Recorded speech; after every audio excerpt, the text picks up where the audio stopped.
Greetings and salutations.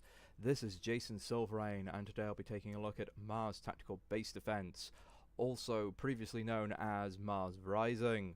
It's currently available on the Steam store for £16.99, but this price will be rising in April to $19.99 when a major patch is going to be released.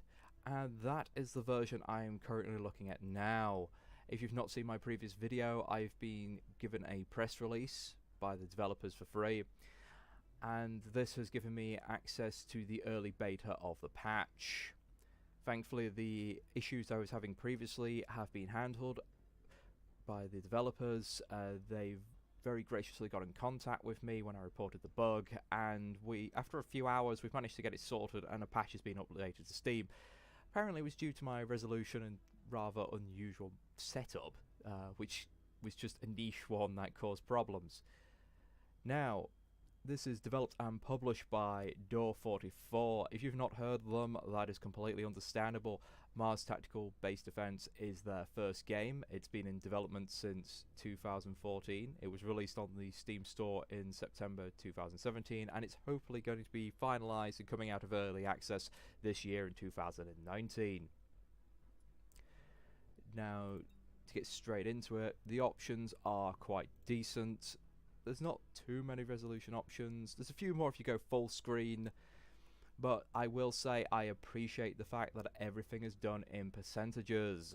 I do not like me my slidey bars. I like to have something I can actually have a bit more direct control over. Other than that, the game could benefit from a handful of little bits of help text regarding some of these features. Remember to always think about your lowest user. You know, you might have people who are really not aware of what most of these graphic options mean. So just a small help text is always welcome. I do like the fact that there is Twitch integration in the game. This is very welcome. I don't Twitch myself, but just realised what I said there. But no, I don't use Twitch, but it's always good to see features like this where the community can join in. Excuse me there. And on Twitch you can actually have people help or hinder you in the game, which makes it even more fun. Now, one of the major things that will be coming in the patch is a level creator. I have been trying to play around with it a little bit myself. There's nothing on the workshop as of yet, but as you can see, it's like, let's just give it a random name, select my map size. I'm going to start with small just for speed, and there we go, I'm already here.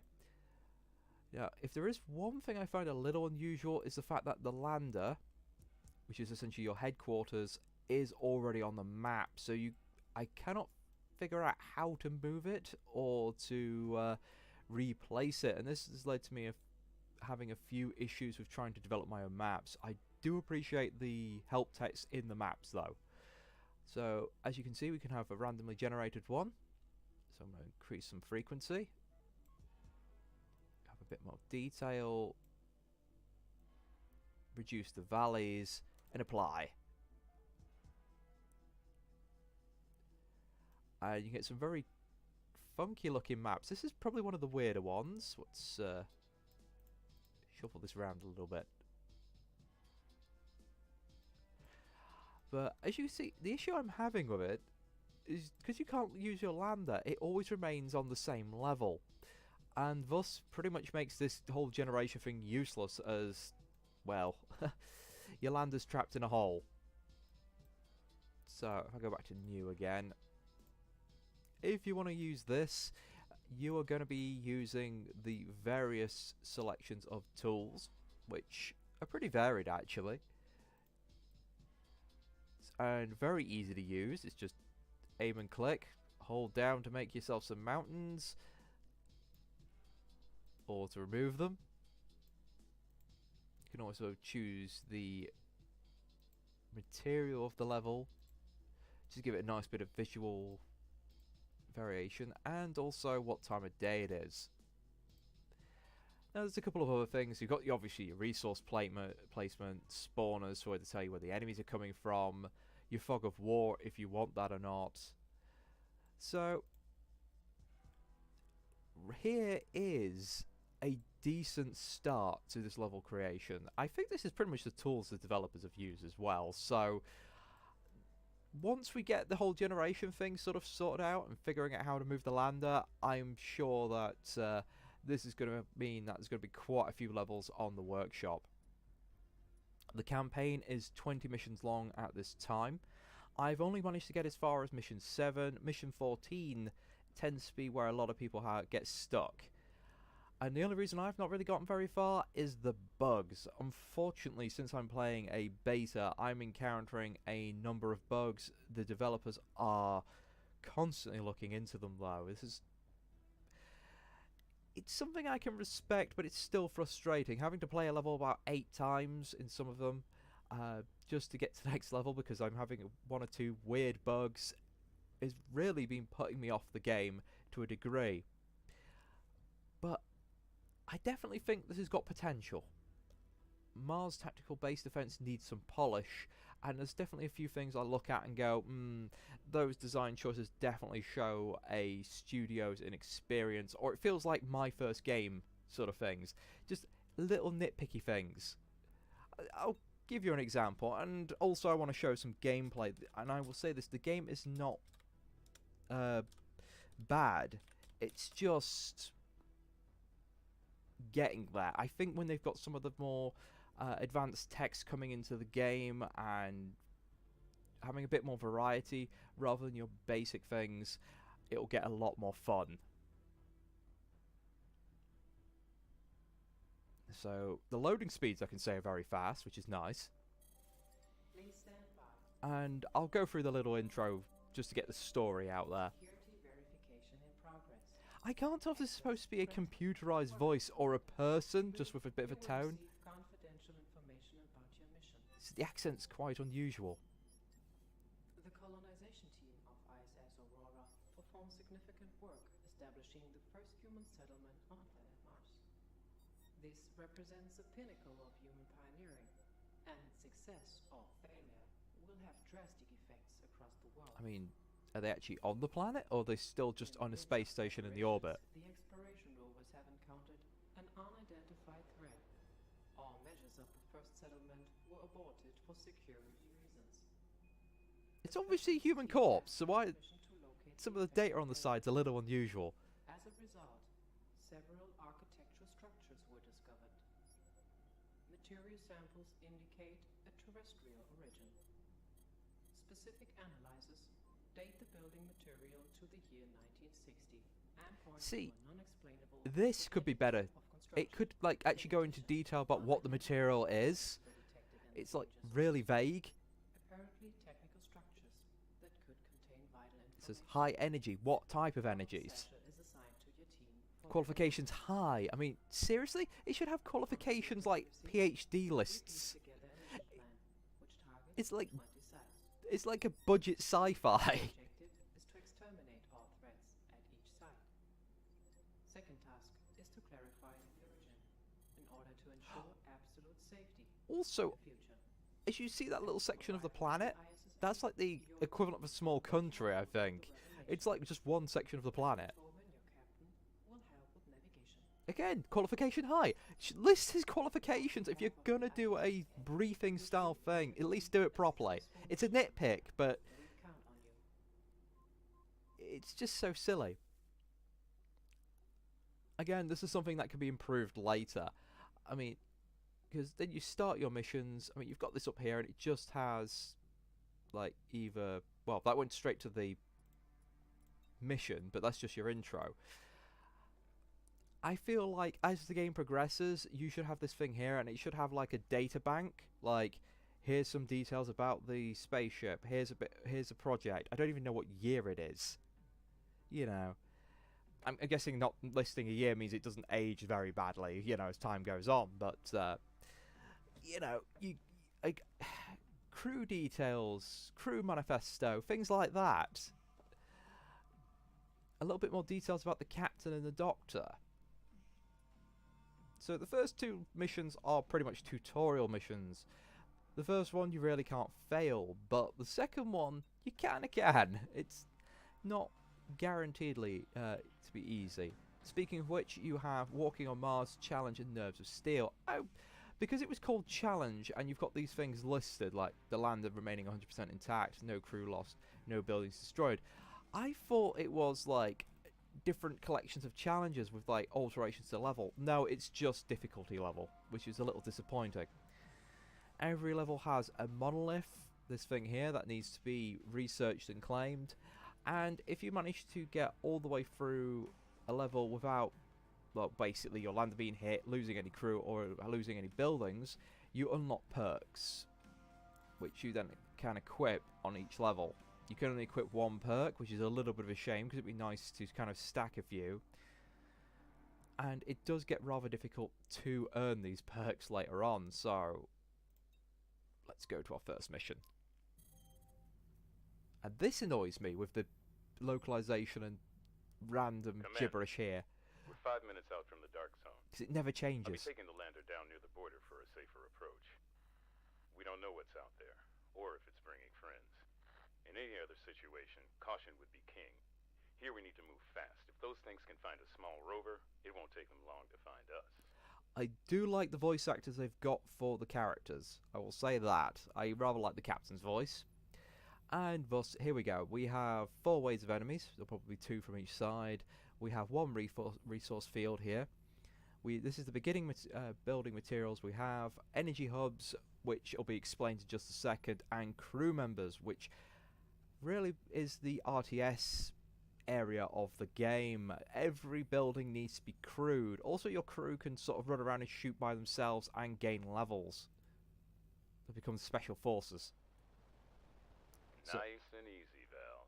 You speak to your ship, Captain? I can think of worse people to talk to. Welcome to the navigation system, Commander. So here we have our Hold basic right mouse tutorial. button and move mouse to navigate. So Scroll mouse wheel to zoom. there we go. Hold middle mouse button and move mouse. Now, for to some rotate. reason on mine this does not work, but thankfully they've put a skip with space. I have been screwed up by so many games that have tutorials like this, and they neglect to put a skip tutorial option. So that's nice to have in there. Place 3 energy hubs. Commander, we currently have 3 energy hubs in our lander. Place them to create a power grid to which we can connect our buildings.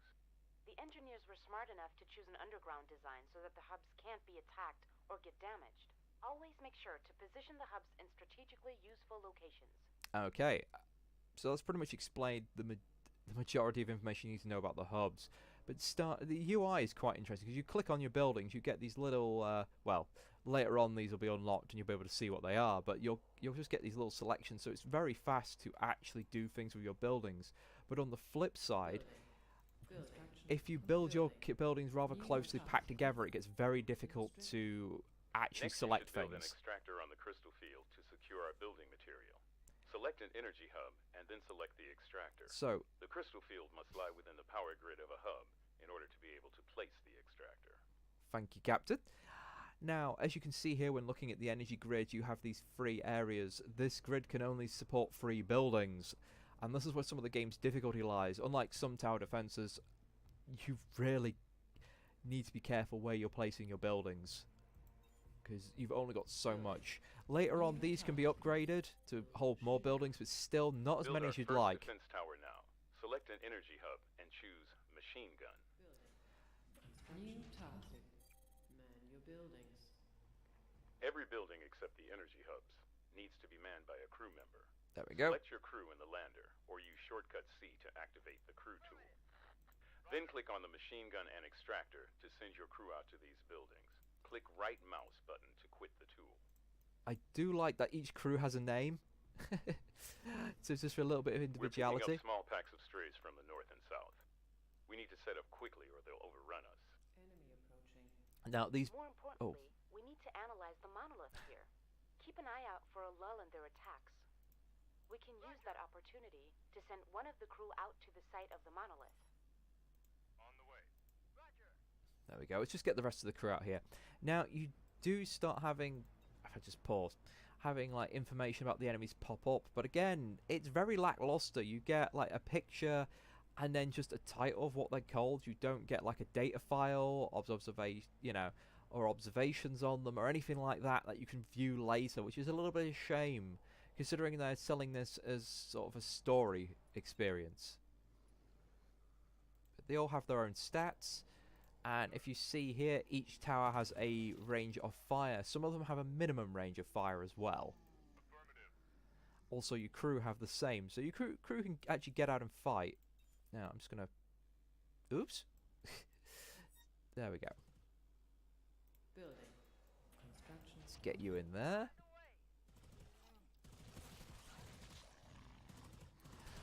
And pretty much every enemy is one of these zombie Soviet spacemen.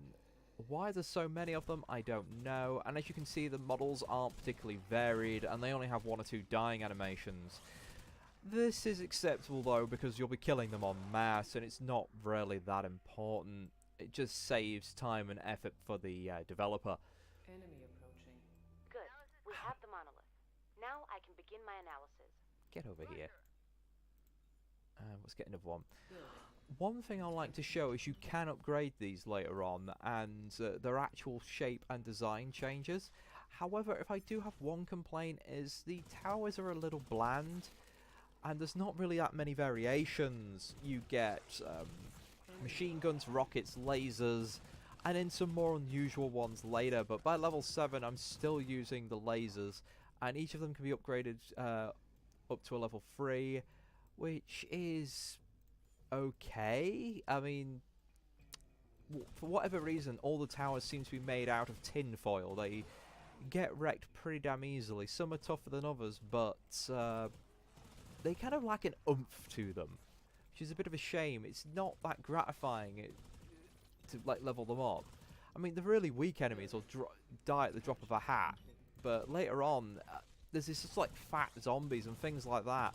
And there's no real explanation why these guys can actually take so many shots. They're just like fat and chunky. And the whole premise of zombies on Mars is, well, I think it was just a tie-in to the zombie fad that was going on many years ago. Commander, the enemy indicator in the north has been disabled. From this direction, nothing awaits us. You should sell our smaller buildings in the north as soon as you are ready. We can really use crew and building material to strengthen the southern front. Yes, this is one of the things you'll have to get used to in the game. It's kind of the RTS element, is rapidly deploying your troops between different areas, and sometimes even having like a tactical group that will run around and support fire. They also could distract zombies. Zombies will occasionally divert from their normal line towards your lander by following crew members. Again, down here, these 3 locked ones, that would be summon 1 crew, that's summon 2 crews, that's summon 3, and the costs increase. Research I can have is an infirmary and a shield layer to protect my lander. And there's not really much else the lander can do. Oh, there we go. Let's repair that. The game does have a lot of Steam achievements, but to be honest, a lot of them are for the first time of doing something and not really an achievement in of themselves. It's like the first time you place a turret, the first time you kill someone with a crew member, the first time you kill one of your own crew members who's gotten infected. That's one I'd rather try to avoid, because I'd like my crew to survive. I don't like achievements on failure. Mission accomplished. Alright, we've gained a foothold into the area. There's still a long journey ahead, but we've taken our first step. My heart won't stop racing. It's one thing to read a report, but seeing them up close, what the hell happened to these people? If we do our job, we may just find out. Well, I'll tell you this, by mission 7, there's no clue what's going on. If anything, there's like sort of suspicion that HQ are screwing you over by giving you false intel. And there we go, I've unlocked the first perk. But it's pretty much the same from here on out.